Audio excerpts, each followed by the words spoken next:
নমস্কাৰ মই অপূৰ্ব ডেকাই আপোনালোক আটাইকে মটিভেশ্যনেল আছামিজ চেনেলটোলৈ আন্তৰিক স্বাগতম জনাইছোঁ।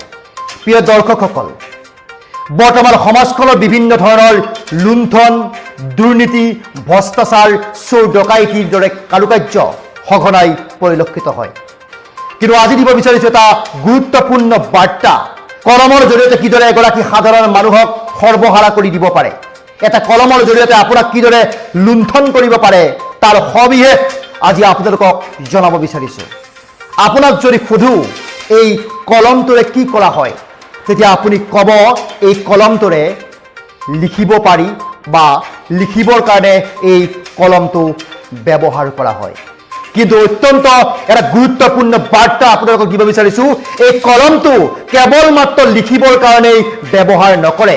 দুষ্ট চক্ৰই এই কলমটোৰ জৰিয়তে আপোনাক সৰ্বহাৰা কৰিব পাৰে, আপোনাৰ জীৱনলৈ অমানিশা নমাই আনিব পাৰে, ঘোৰ অন্ধকাৰ নমাই আনিব পাৰে আপোনাৰ ভৱিষ্যত জীৱনলৈ। কেনেদৰে এটা কলমেৰে মানুহৰ জীৱন নষ্ট কৰি দিয়া হয়, এই কলমটোৰ জৰিয়তে আপোনালোকৰ জীৱনটো কিদৰে বৰবাদ কৰি দিব পাৰে, নাইবা এই কলমটোৰ সহায়ত কিদৰে আপোনাৰ জীৱনলৈ ঘোৰ অমানিশা নমাই আনিব পাৰে তাৰ সবিশেষ আপোনালোকক জনাব বিচাৰিছোঁ। সকলো শ্ৰেণীৰ মানুহে যাতে এই ভিডিঅ'টোৰ জৰিয়তে উপকৃত হ'ব পাৰে, সাৱধানতা অৱলম্বন কৰিব পাৰে, তাৰ বাবে অনুগ্ৰহ কৰি আপোনালোকে এই ভিডিঅ'টো শ্বেয়াৰ কৰিব। ভিডিঅ'টো সম্পূৰ্ণকৈ চাব, আচলতে কিদৰে এটা কলমৰ জৰিয়তে আপোনালোকক সম্পূৰ্ণৰূপে সৰ্বহাৰা কৰি দিব পাৰে, আপোনালোকৰ জীৱনটো কিদৰে শেষ কৰি দিব পাৰে এটা কলমৰ জৰিয়তে। চাওক ভিডিঅ'টো। চাওক, এইটো এটা সুন্দৰ মজবুত বেগ। এই বেগটোৰ ভিতৰত বিভিন্ন ধৰণৰ মূল্যৱান সামগ্ৰী অন্তৰ্ভুক্ত কৰা হৈছে, আৰু সেই সামগ্ৰীবোৰ যাতে সযতন থাকে তাৰ বাবে তলা লগাই দিয়া হৈছে। তলাটো তাত লগালে দুৰ্বল হয় বুলি গৰত লগাই দিবৰ কাৰণে চেষ্টা কৰিছোঁ। একেবাৰে মজবুত ঠাইখিনিত তলাটো লগাই দিয়া হৈছে। মই ভাবিছোঁ যে মোৰ সেই মূল্যৱান সামগ্ৰীখিনি সযতন থাকিব, ছেফ হৈ থাকিব। কিন্তু মই যে ভাবিলোঁ ছেফ হৈ থাকিব, কেতিয়াও ছেফ হৈ নাথাকে। কিয় কাৰণে জানেনে? আজিৰ সমাজখনত বিভিন্ন ধৰণৰ দুৰ্বৃত্তই এই কলমটোৰ জৰিয়তে আচলতে মোৰ এই মূল্যৱান সামগ্ৰীখিনি চুৰ কৰি দিব পাৰে। তাত মোৰ মোবাইল ফোন আছে, মোৰ ডকুমেণ্ট আছে, সকলোবোৰ দুৰ্বৃত্তই চুৰ কৰি লৈ যাব পাৰে। কেনেদৰে চাওক, আচলতে এটা কলমৰ সৈতে এয়া মই কলমটো সোমাই দিছোঁ অকণমান, তাৰপাছত এয়া খোলা কৰে।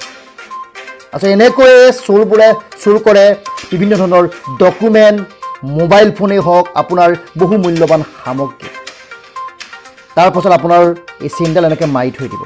আপুনি ভাবিছে আপোনাৰ বেগটোত আপোনাৰ সামগ্ৰীখিনি ঠিকে আছে, সযতনে আছে, আৰু আপুনি কোনো ধৰণৰ সন্দেহে কৰিব নোৱাৰে, কিয়নো চেইনডাল আকৌ আগৰ দৰে মাৰি দিয়া হ'ল।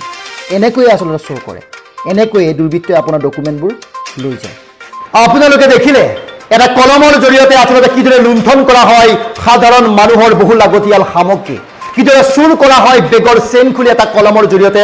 সবিশেষ দেখিলে। ইয়াৰ পৰা পৰিত্ৰাণ পাবৰ কাৰণে আপুনি কি কৰিব? ইয়াৰ পৰা পৰিত্ৰাণ পাবৰ কাৰণে আপুনি কৰিব লাগিব এটা বিশেষ কায়দা।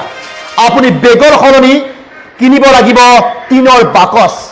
আপুনি চুটকেছ লৈ বিভিন্ন ধৰণৰ অফিচ কাছাৰীত যাওক, নাইবা যিসকল বৰ্তমান কোৱাৰেণ্টাইন চেণ্টাৰত আছে তেওঁলোকেও বাকচ ব্যৱহাৰ কৰক, টিনৰ বাকচ, আৰু তাত ডাঙৰ তলা লগাই থ'ব। আৰু সকলোকে অনুৰোধ জনাইছোঁ, বেগৰ পৰা এনেদৰে আচলতে আপোনাৰ বহু লাগতিয়াল সামগ্ৰী, বহু মূল্যৱান বস্তু চুৰ হ'ব পাৰে। আমি দেখিছোঁ, আমি শুনিছোঁ, আৰু নিজৰ ব্যক্তিগত অভিজ্ঞতাৰ পৰা এই বাৰ্তাটো আপোনালোকক দিলোঁ। ধন্যবাদ। জয় আই অসম।